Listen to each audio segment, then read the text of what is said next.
सितंबर 2025 FI India का 19वां संस्करण और प्रोपैक इंडिया एक्सपो के 7वें संस्करण के साथ मिलकर आज एक शुरुआत के साथ शुरू हुआ, जिसमें खाद्य सामग्री प्रसंस्करण, पैकेजिंग और आपूर्ति श्रृंखला पारिस्थितिकी तंत्र के हितधारकों को आकर्षित किया गया। ये शो 3 से 5 सितंबर 2025 तक इंडिया एक्सपो मार्ग दिल्ली में चल रहा है, जो वैश्विक और भारतीय हितधारकों को नेटवर्क बनाने, नवाचार करने और भोजन के भविष्य को आकार देने के लिए एक साथ ला रहा है। कुल मिलाकर ये शो 15,000 से अधिक पेशेवरों का स्वागत करने के लिए तैयार है, जिसमें 340 से अधिक प्रदर्शक और मजबूत अंतर्राष्ट्रीय भागीदारी शामिल है। यह मंच दुनिया के सबसे तेजी से बढ़ते खाद्य और पेय बाजारों में से एक में उच्च मूल्य की सोर्सिंग, सहयोग और निवेश को सक्षम करना जारी रखता है। प्रतिष्ठित उद्घाटन समारोह में उद्योग जगत के सम्मानित नेताओं और सरकारी प्रतिनिधियों का एक प्रतिष्ठित पैनल शामिल था, जिसमें doctor Prabodh Halde, chairman, chamber for advancement of small and medium businesses, doctor Dinkar B Kamble, अध्यक्ष AFST दिल्ली, श्री नीलेश लेले, अध्यक्ष chamber for advancement of small and medium businesses, Shri Hitesh Patel, अध्यक्ष ingredients and extract committee, health foods and dietary supplements association HADSA, Shri Umesh Kamble, महासचिव chamber for advancement of small and medium businesses CASMB, Shri Sagar Kurade, MD, Suman project consultants प्रा limited, Shri Yogesh मुद्रस, प्रबंध निदेशक इन्फोमा markets in India, और श्री राहुल देशपांडे, वरिष्ठ समूह निदेशक इन्फोमा markets in India, ने भाग लेकर इसे गरिमा में बनाया। इस क्षेत्र में अवसरों को संबोधित करते हुए इन्फोम मार्केट्स इन इंडिया के प्रबंध निदेशक श्री योगेश मुद्रास ने कहा, भारतीय खाद्य प्रसंस्करण क्षेत्र एक परिवर्तनकारी चरण से गुजर रहा है, जो बढ़ती स्वास्थ्य चेतना, जैविक और पौधों पर आधारित खाद्य पदार्थों के लिए बढ़ती पसंद और आहार पैटर्न में उल्लेखनीय बदलाव से प्रेरित है। जैविक खाद्य बाजार के 2025 तक 75,000 करोड़ रुपए तक पहुंचने का अनुमान है और अधिकांश उपभोक्ता स्वस्थ विकल्पों के लिए प्रीमियम का भुगतान करने को तैयार हैं। उद्योग फल, सब्जियों और पौधों पर आधारित पेशकशों में तेजी से विस्तार देख रहा है। इस पृष्ठभूमि के खिलाफ एफआई इंडिया और प्रोपैक इंडिया उद्योग के लिए एक उत्प्रेरक के रूप में कार्य करते हैं। नवाचार का प्रदर्शन, सार्थक संवाद को प्रोत्साहित करना और व्यवसायों को उपभोक्ताओं की बढ़ती जरूरतों के साथ संरेखित करने में सक्षम बनाना। ज्ञान के आदान प्रदान और सफलताओं को उजागर करके ये वैश्विक खाद्य पारिस्थितिकी तंत्र में भारत की स्थिति को मजबूत करता है, जबकि मूल्य वर्धन, निर्यात और रोजगार सृजन के लिए नए रास्ते खोलता है। Doctor Prabodh Halde, chairman chamber for advancement of small and medium businesses, ने कहा, वैश्विक भू राजनीतिक परिदृश्य में भारत के फूड प्रोसेसिंग और इंग्रेडिएंट उद्योग का बहुत महत्व है। ये बाजार $8-9 बिलियन का है और लगातार बढ़ रहा है। इसमें आयुर्वेद, हर्बल, ऑर्गेनिक उत्पाद और FSSAI के आहार जैसे मानक अहम भूमिका निभा रहे हैं।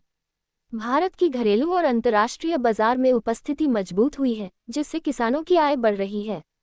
हल्दी जैसे तत्व स्वाद और स्वास्थ्य दोनों में महत्वपूर्ण भूमिका निभा रहे हैं।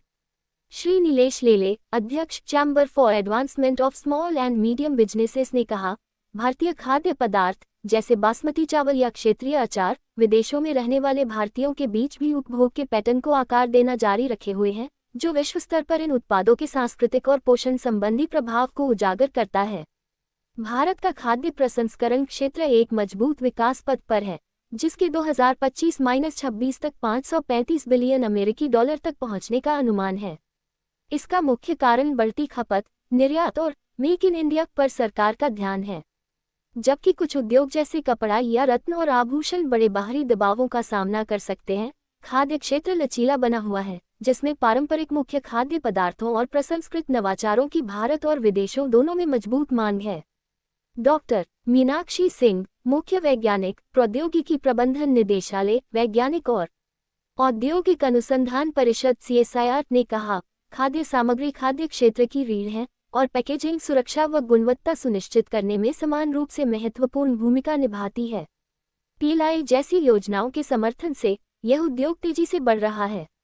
CSIR अपने 37 अनुसंधान और विकास प्रयोगशालाओं के माध्यम से नवाचार को बढ़ावा दे रहा है, जबकि FSSAI ने सुरक्षा जांच को अनिवार्य कर दिया है। 2025 में FSSAI का ध्यान सख्त लेबलिंग और जैविक खाद्य मानकों पर है, जिससे उद्योग में बदलाव आ रहे हैं। भारत का जैविक खाद्य बाजार 2024 में $1,917 मिलियन तक पहुंच गया है, और 2033 तक 10,807 मिलियन अमेरिकी डॉलर तक बढ़ने का अनुमान है। श्री सागर कुराडे, एमडी, सुमन प्रोजेक्ट कंसल्टेंट्स प्राइवेट लिमिटेड ने कहा, भारतीय घटक उद्योग इंग्रेडिएंट इंडस्ट्री, जो 1960 के दशक में छोटे उद्यमों के रूप में शुरू हुआ था, अब एक वैश्विक शक्ति बन गया है।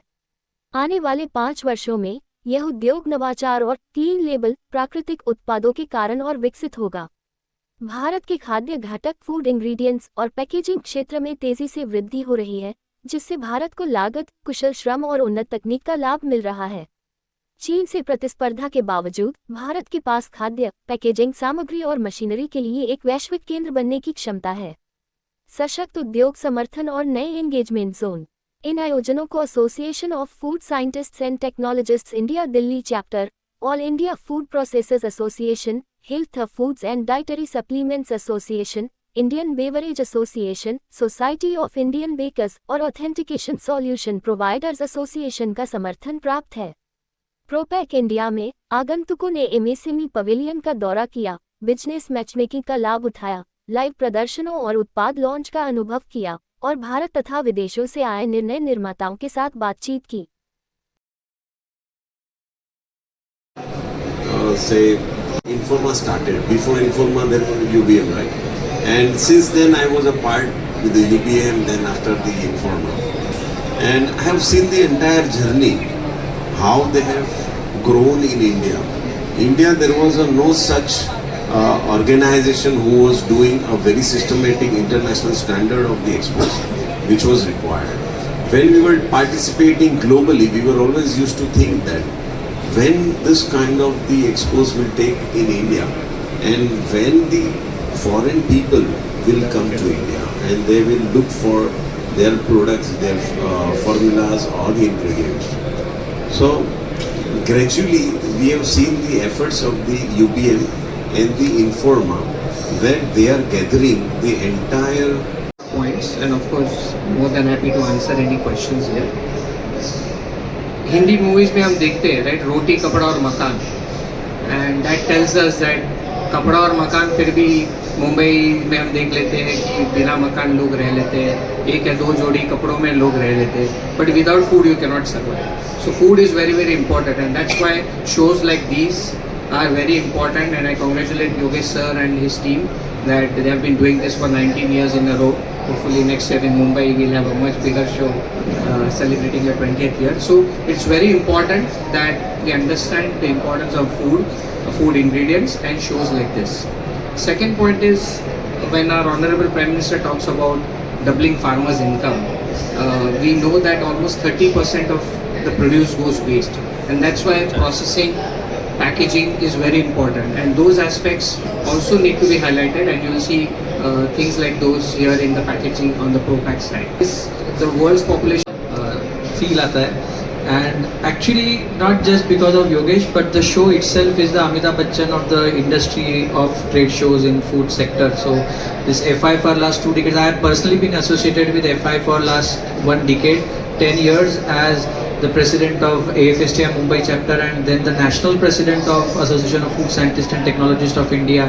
And every year we have been doing, right from UBM days to Informa markets, we have been supporting the trade show in terms of conferences, in terms of seminars, in terms of promoting and propagating the concept of the 30,000 farmers को एक साथ लेके उन्होंने organisation बनाई है। They are the largest exporter of grapes, almost 3,000 containers grapes वो export करते हैं यूरोप को। ओके, उन्होंने वहाँ पे उन्होंने और भी कुछ प्रोडक्ट्स लॉन्च किए, जैसे वो जब सिट्रस फ्रूट्स, जो ऑरेंजेस हो गए, लेमन हो गए, अचार बनाते वक्त लेमन बनाते हैं, तो उसमें से जो वेस्ट निकलता है, साइड प्रोडक्ट्स, बाई प्रोडक्ट्स निकलते हैं, तो उसमें से उन्होंने वैल्यू एडेड प्रोडक्ट्स बनाए हुए हैं। पोमोग्रेनेट प्रोसेसिंग जब होता है, हम जिसको दाड़िम बोलते हैं, उसका जो छिलका होता है, आपको पता होगा अमेज़ॉन पे भी अवेलेबल है। अगर आपको डायरिया हुआ है, पेट खराब है, तो वो छिलके की पाउडर अगर आप लेते हो तो आपका पेट ठीक हो जाता है। तो ये सारे जो वैल्यू एडेड प्रोडक्ट्स है, सीड ऑयल हो गया,